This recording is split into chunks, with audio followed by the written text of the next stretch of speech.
Depuis 10 ans, je pars le matin et je prends des photos de Montréal.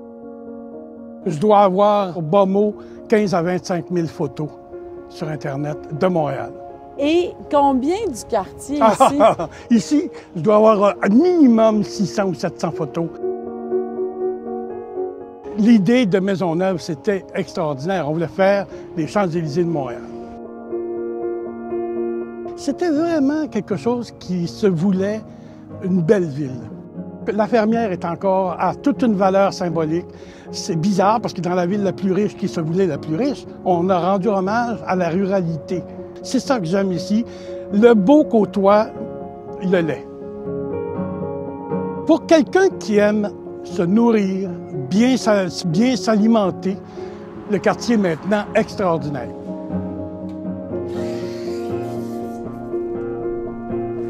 On prend un coup. Ben oui, c'est ici, hein, c'est ici qu'est le plaisir. Salut David!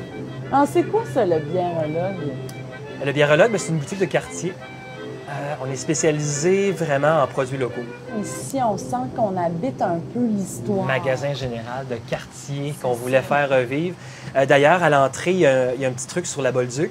Elle habitait à 200-300 mètres d'ici. Donc, on se souvient que dans le quartier, il y a eu une histoire industrielle. Il y a un renouveau ici, une énergie de vivre son quartier. Puis nous, on le fait vivre, le quartier, dans la boutique. Ouais. L'histoire, puis le Québec aussi. Un peu comme le postier au bureau de poste, jadis, les gens se ramassaient sur le parvis de l'église ou au bureau de poste pour parler. Bien, au Biérologue, on fait un peu la même chose, on parle avec les gens. C'est devenu un art de vivre aussi, de remarcher son quartier, puis de le redécouvrir, de le vivre finalement. Donc, ici, on arrive à l'étape importante, hein, les sucreries. Alors, c'est Oscar. Donc, allons-y. On vend des biscuits, des bonbons, du chocolat, des noix en vrac. 80 de notre clientèle, c'est de la clientèle locale, mais on a aussi 20 de notre clientèle qui est une clientèle de destination qui vient de la rive sud, de la rive nord. En 2000, on avait eu un feu. On avait été fermé pour 3-4 mois. Et quand on a réouvert, il y a des clients qui ont dit « il était temps que tu réouvres. Il nous restait un biscuit dans notre boîte à biscuits. On les a étirés. » Ça, c'est les classiques des classiques ici, là, hein?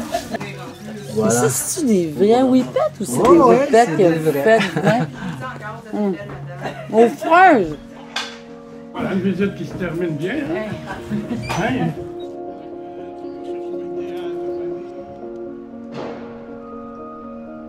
Bonjour, monsieur! Bonjour, comment il y a au moins une trentaine de poètes dans le quartier.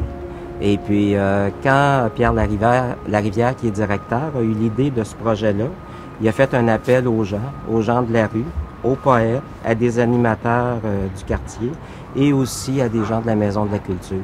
C'est là qu'est née l'idée d'avoir une rue de la poésie. Je crains rien, c'est juste un pli.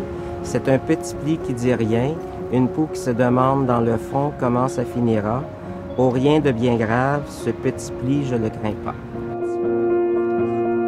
Qu'est-ce que ça a changé d'avoir des poèmes qui poussent sur le trottoir dans votre vie? Les gens se parlent plus, ils s'aiment plus. Moi, c'est l'impression que ça me donne. Puis dans Maisonneuve, pourquoi pas s'aimer? Vous vous aimez les uns les autres? Oui, certain. Il y a tellement de méchantes choses qui se passent sur la Terre, mais je me dis, crime, ça, c'est une chose, que c'est un beau projet, que le monde peut s'aimer davantage. Bien, continuons de le faire.